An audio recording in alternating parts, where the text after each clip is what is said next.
Kembali kita lanjutkan untuk pembahasan materi pengantar ilmu ekonomi, bab inflasi. Kita masuk bagian keempat, membahas tentang indeks harga masih, tetapi kita fokus kepada indeks harga konsumen di Indonesia. Indeks harga konsumen, tadi kita sebutkan adalah sebuah metode atau sebuah pengukuran indeks yang menghitung rata-rata perubahan harga dari suatu paket barang dan jasa yang dikonsumsi masyarakat Indonesia khususnya dalam kurun waktu tertentu di pengamatannya. Karena datanya dibutuhkan data yang sangat variatif, maka biasanya waktunya juga panjang untuk mengumpulkannya. Sesuai dengan yang dikutip dari BPS atau Badan Pusat Statistik Indonesia, indeks harga konsumen menjadi salah satu indikator yang digunakan untuk mengukur tingkat inflasi. Jadi bukan satu-satunya tetapi salah satu. Karena itu, inflasi dan deflasi atau tingkat kenaikan serta tingkat penurunan dari barang dan jasa ini dapat dilihat dari seberapa besar perubahan indeks harga konsumen yang diperoleh dari waktu ke waktu. Ini karena diamati setiap saat. Maka mulai Juni 2008, indeks harga konsumen dilakukan perubahan. Metode samplingnya yaitu disajikan dengan menggunakan tahun dasar 2007 di mana nilai dasarnya adalah 100. Kenapa demikian? Ini menjadi sebuah ketentuan yang disepakati di sistem BPS, di mana sampling yang diambil mencakup harga-harga konsumen di 66 kota di Indonesia yang terdiri dari 33 ibu kota provinsi. Kebetulan di negara kita ada 34 provinsi, maka dari 34 itu diambil 33 ibu kota provinsinya untuk sampling harga pengamatan, ditambah 33 kota-kota besar di seluruh Indonesia. Di mana IHK sebelumnya menggunakan tahun dasarnya tahun 2002 juga 100 nilainya, namun hanya mencakup 45 kota saja, tidak 66. Diharapkan dengan semakin banyak sampling kota yang diambil, maka akan akurat tingkat penghitungan indeks harga yang diharapkan. Nah, di dalam penghitungan IHK ini, penghitungan IHK mencakup antara 284 sampai 441 barang dan jasa yang dikelompokkan ke dalam 7 kelompok pengeluaran, yaitu yang diamati 1. Bahan makanan, 2. Makanan jadi, minuman, rokok, dan tembakau, 3. Perumahan, air, listrik, gas, dan bahan bakar, 4. Sandang, 5. Kesehatan, 6. Pendidikan, rekreasi, dan olahraga, 7. Transportasi, komunikasi, dan jasa keuangan. Jadi data inilah, 7 kelompok inilah yang menjadi pusat perhatian atau pengamatan dari Lembaga Biro Pusat Statistik untuk melihat sejauh mana indeks harga konsumen itu ditentukan oleh 7 kelompok konsumsi berikut ini. Karena ini secara agregat kuantitas adalah yang paling banyak dikonsumsi oleh masyarakat. Kenapa seperti kendaraan bermotor, mobil, dan sebagainya tidak ada, sudah masuk dalam kategori transportasi. Penghitungannya adalah tingkat inflasi itu, annual inflasi rate-nya dalam 1 tahun atau T plus 1 sama dengan C P1 T plus 1 dikurangi C P1T-nya dibagi C P1 IT. Apa itu? CP1T plus 1 adalah Consumer Price Index di tahun T plus 1, tahun ke N-nya atau tahun yang kita mau cari, dikurangi dengan Consumer Price Index pada tahun dasar atau T, dibagi dengan Consumer Price Index di tahun ke T atau tahun dasarnya. Jadi menghitung inflasi itu seperti itu, di mana CP ini adalah indeks atau Consumer Price Index pada tahun T. Contohnya, kita lihat. Berapa inflasi tahun atau rata-rata annual inflasi rate-nya, rate atau tahun 80. Apabila kita lihat di tabel tadi, maka CP Cost Price Index, Consumer Price Index tahun 80 dikurangi Consumer Price Index tahun sebelumnya, tahun 79, dibagi Consumer Price Index tahun 79. Jadi kalau kita bicara annual inflasi, itu biasanya rata-rata diambil setiap tahun.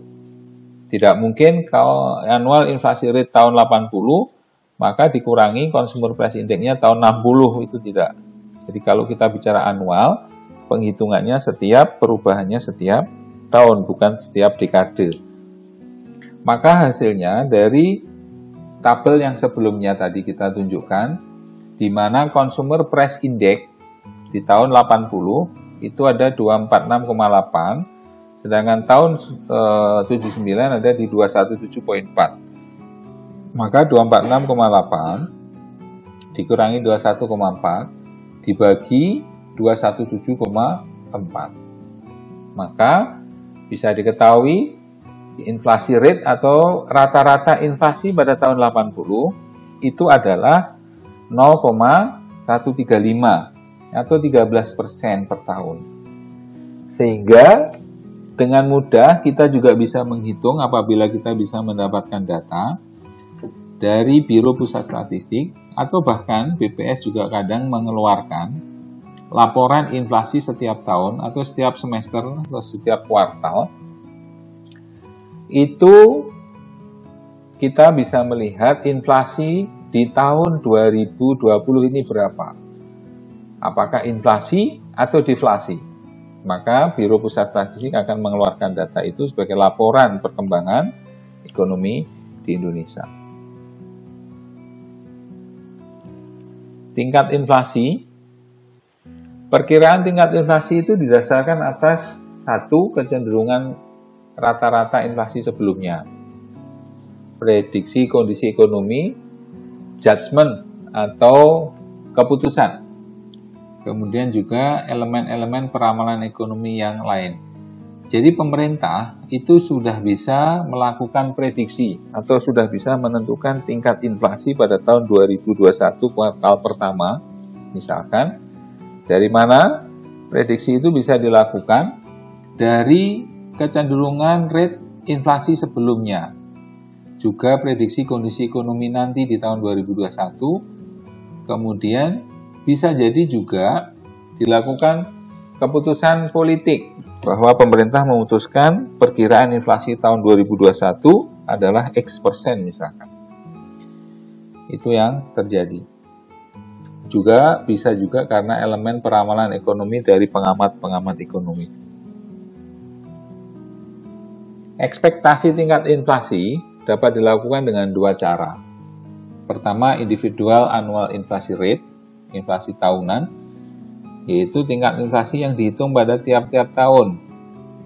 Cara ini memerlukan waktu yang banyak, yang besar, dan biasanya tidak lebih akurat dibandingkan dengan tingkat gabungan tunggalnya. Tingkat inflasi yang kedua adalah average annual inflation. Average annual inflation rate, rata-rata inflasi sebelumnya atau rata-rata annual tahunan. Tingkat inflasi tahunan rata-rata gabungan.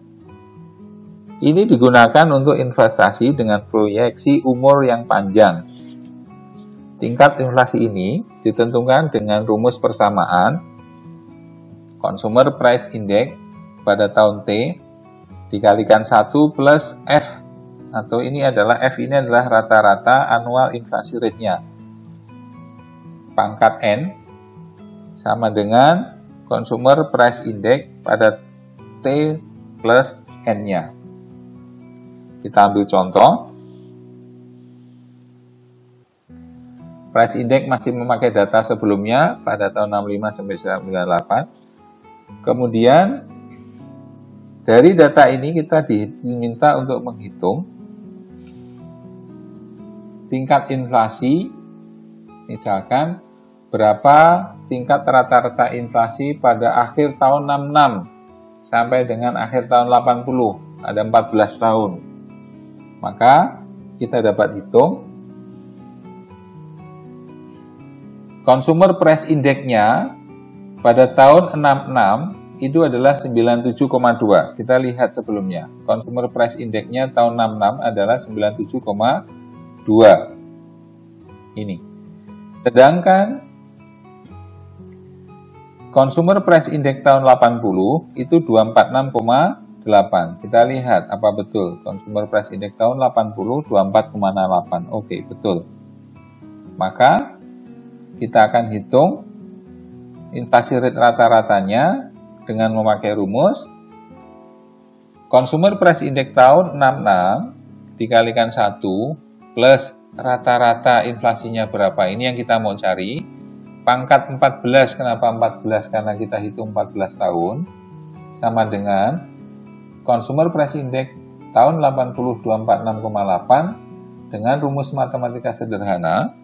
Maka didapatkan tingkat inflasi rata-rata pada akhir tahun 80 adalah 6,9% per tahun. Artinya penghitungan ini secara sederhana bisa dihitung 97,2 kali 1 plus F rata-rata pangkat 14 sama dengan 246,8. Maka 1 plus F rata-rata pangkat atau 1 plus F sama dengan 2 akar 14, 246,8 dibagi, 97-nya dibagi sebagai pembagi, 246,8 dibagi 97,2. Maka angka 14-nya akan ketemu nilai 6,9%.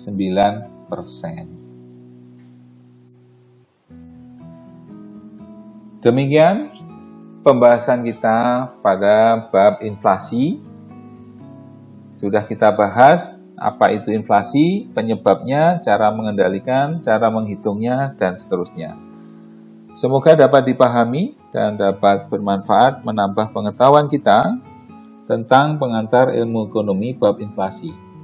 Kita akan ketemu lagi pada pembahasan bab selanjutnya di kesempatan lainnya. Terima kasih. Assalamualaikum warahmatullahi wabarakatuh.